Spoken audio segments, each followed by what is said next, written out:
Hello बच्चों, मैं Vijay Joshi, sports teacher and yoga instructor. मैंने आपको पिछली वीडियो में बताया था कि प्राणायाम के बारे में कि कितने प्रकार के प्राणायाम होते हैं और उनकी क्रिया कैसी होती है, उनके लाभ क्या क्या हैं। आज मैं आपको प्राणायाम के बारे में संक्षिप्त में बताऊंगा कि प्राणायाम क्या है और जो प्राणायाम का रहस्य है वो क्या है, प्राणायाम के जो फायदे होते हैं वो क्या होते हैं। ठीक है, तो महर्षि पतंजलि ने अष्टांग योग लिखा, तो अष्टांग योग में जो चौथा अंग है वो है प्राणायाम। ठीक है, 8 अंगों में से चौथा अंग हमारा प्राणायाम है। प्राणायाम में हम जो क्रिया करते हैं वो श्वास लेने की और छोड़ने की क्रिया करते हैं। ठीक है, इसे पूरक जब हम श्वास लेते हैं, जब अंदर रखते हैं कुंभक, और जब हम छोड़ते हैं उसे रेचक कहा जाता है। इसे हठयोगी अभ्यंतर में वित्ति, स्तंभ और बाह्य वित्ति कहा जाता है, अर्थात श्वास को लेना, रोकना और छोड़ना।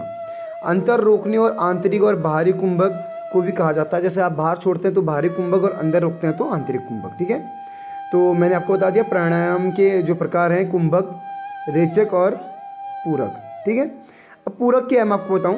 पूरक में नियंत्रण जो गति होती है हमारी, जो श्वास लेने की गति होती है। ठीक है, श्वास अंदर लेने की क्रिया को हम पूरक कहते हैं, यानी श्वास को धीरे धीरे या तेजी से, दोनों ही तरीके से जब हम भीतर लेते हैं तो उसमें एक लय और एक अनुपात का होना आवश्यक है।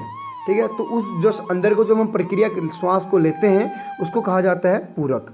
उसके बाद आता है कुंभक।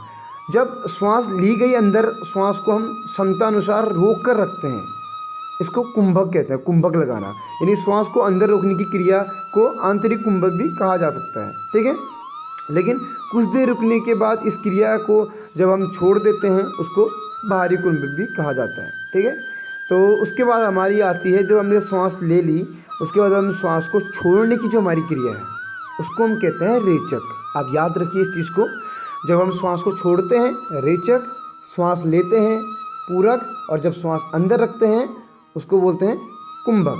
ठीक है, तो प्राणायाम के जो पंचक हैं, ठीक है, 5 पंचक बताए गए हैं प्राणायाम में। पहला है व्यान, समान, अपान, उदान और प्राण। मैं आपको डिटेल में इसके बारे में बताऊंगा आगे वीडियो में कि व्यान क्या है, समान क्या है, अपान क्या है, उदान और प्राण क्या है। ठीक है, इसे हठयोगी अभ्यंतर में आपको मैंने बताया कि श्वास लेने और छोड़ने की क्रिया के अंदर ही ये चीज़ें आती हैं।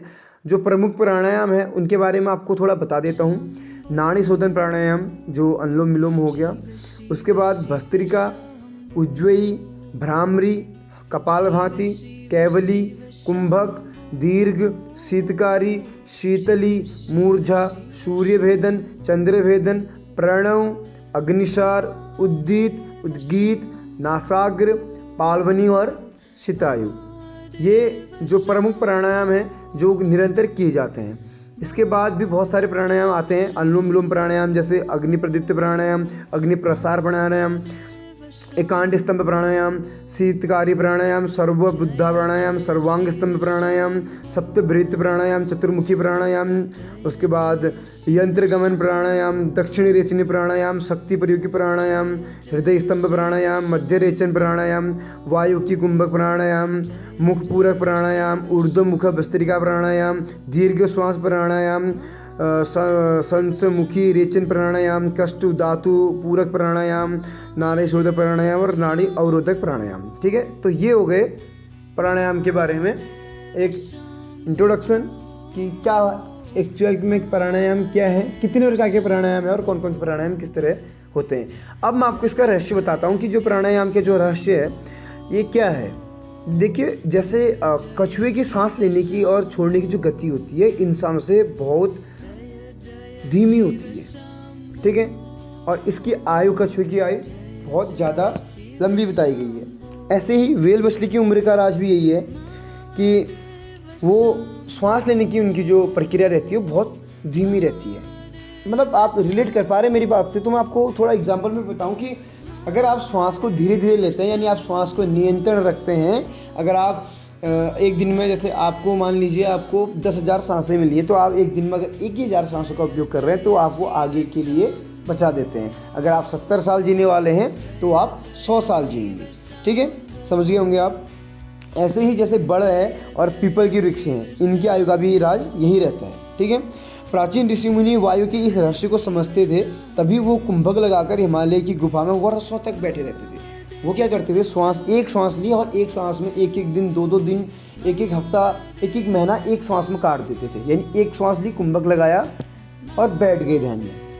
तो ये चीज़ से क्या होता था, उनकी ना उम्र बढ़ती थी और ना ही उनकी आयु बढ़ती थी। ठीक है। श्वास लेने और छोड़ने की दरमियान जो घंटों का जो समय जो प्राणायाम होता है, उसको हम धीरे धीरे अभ्यास के द्वारा आगे बढ़ा सकते हैं। पहले आप 1 minute, 2 minute, 3 minute, 5 minute, 10 minute, ऐसे आप आगे को बढ़ा सकते हैं। शरीर में दूषित वायु के होने से जो हमारे शरीर में बीमारियां उत्पन्न होती है और रोगों की उत्पत्ति होती है। पेट में जो पड़ा दूषित भोजन होता है, जल होता है, वो दूषित रहता है। वायु जो हमारे शरीर के अंदर रहती है वो दूषित रहती है। तो इस वायु को, इस अशुद्ध जल को, अशुद्ध भोजन को हमें बाहर निकालने के लिए, यानी अपने शरीर के जो टॉक्सिन है उनको बाहर निकालने के लिए हमें प्राणायाम की मदद लेनी पड़ती है। अगर बाल्यावस्था से ही व्यक्ति अपना श्वास लेने और छोड़ने की क्रिया करते रहे तो आने वाले भविष्य में और उनके बुढ़ापे तक उनको किसी भी प्रकार की कोई बीमारी शरीर पे प्रवेश नहीं करेगी। फिर व्यक्ति जैसे जैसे बड़ा होता है तो व्यक्ति के अंदर काम, क्रोध, मद, लोभ, व्यसन, चिंता, व्यग्र, नकारात्मक और भावुकात्मक के रोग से ग्रसित हो जाता है। उस रोग में व्यक्ति की श्वास को पूरी तरह तोड़ कर रख देता है, क्योंकि जब बीमार होते हैं तो लोगों को देखते हैं आप, श्वास लेने में उनको तकलीफ होती है और मेन जब श्वास रुक जाती है तो हमारे प्राण शरीर से निकल जाते हैं। हठयोगी ने विचार किया कि यदि सावधानी से और धीरे धीरे श्वास लेने व छोड़ने के बारे में और रोकने के बारे में अगर अभ्यास किया जाए तो श्वसन क्रिया को हम बहुत गहराई तक लेके जा सकते हैं। जैसे ईड़ा, पिंगला और सुषुम्ना, ये 3 नाड़ियाँ प्रमुख हैं हमारे शरीर में। प्राणायाम से लगातार अभ्यास से तीनों नाड़ियाँ शुद्ध होकर सक्रिय हो जाती हैं, जो व्यक्ति के शरीर में किसी भी प्रकार का रोग नहीं होने देती है, आयु को बढ़ाती है, आयु प्रबल करती है और आपकी समाधि तक पहुंचने की प्रक्रिया को पूर्ण करती है। मन में आपके किसी भी प्रकार की चंचलता नहीं रहती है। शक्तिशाली होकर धारणा सिद्ध करने के लिए प्राणायाम का आपको अभ्यास करना चाहिए, अर्थात ऐसे व्यक्ति की सोच फलित हो जाती है जो निरंतर लगातार अभ्यास करता है और अपनी श्वासों को सिद्ध करके, प्राणायाम को सिद्ध करके वर्षों तक इस क्रिया का अभ्यास करता है। अब मैं इसके लाभ बता देता हूँ आपको थोड़े से। योग के 8 अंगों में मैंने आपको बताया कि प्राणायाम 8वें अंग का चौथा भाग है। प्राण धन आयाम, यानी प्राणायाम 2 शब्दों से मिलकर बना है, जिसमें प्राण यानी हमारे जो प्राण, जो शक्ति है हमारी, जो एनर्जी है, ठीक है, जो शोल है, और आयाम आदान प्रदान, हमारे श्वासों का आदान प्रदान ही प्राणायाम है। लेकिन इसका संबंध शरीरगत वायु से भी है, जिसका मुख्य स्थान हृदय से है। हृदय से हमारी श्वासें आती जा और जाती हैं।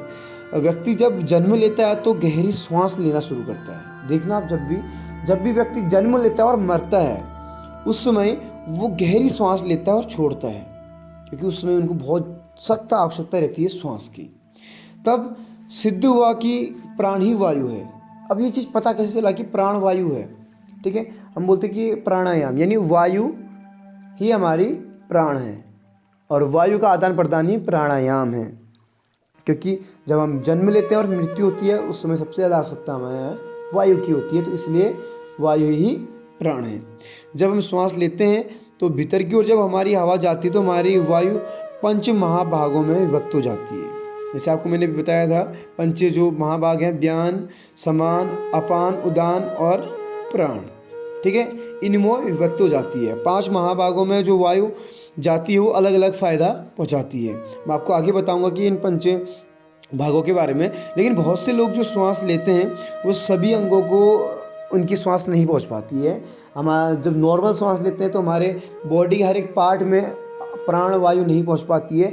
इसीलिए हम ये नाड़ी शोधन प्रक्रिया और कपालभाति, अनुलोम विलोम, भस्त्रिका, भ्रामरी, उद्गीत, उज्जयी, शीतली, शीतकारी और आदि ये प्राणायाम करते हैं, ताकि हमारे पूरे शरीर के सभी अंगों में नियमित रूप से प्राणवायु पहुँचे और हमारा शरीर स्वस्थ, निरोगी और बलशाली रहे। तो आज के लिए इतना ही।